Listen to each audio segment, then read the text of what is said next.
Today, we're going to be covering radial balance within the principles of design.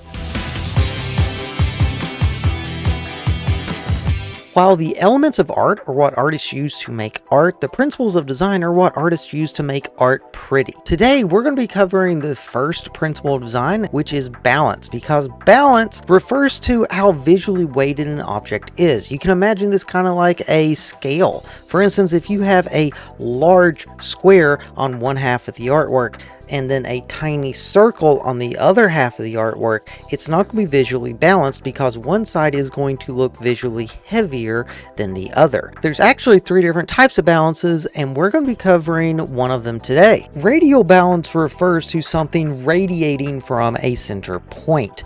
Imagine it like the radius of a circle. The point of the circle that starts at the center and goes outward to the edge of the circle. That is a radius.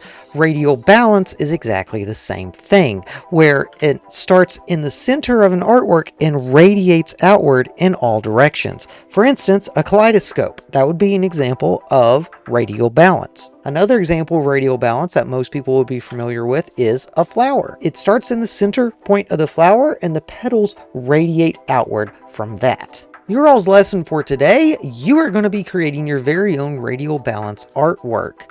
You will have the entire day to work on this, but you are not allowed to copy off each other. You are allowed to look up references online if you like, but those are references and they are not things for you to straight up plagiarize. Please make sure to make your own variation of whatever you're looking up if you decide to look something up. You will have the remainder of the day to make your very own artwork that shows radial balance. Thank you all very much. I hope you enjoyed this video. If you have any questions, let me know.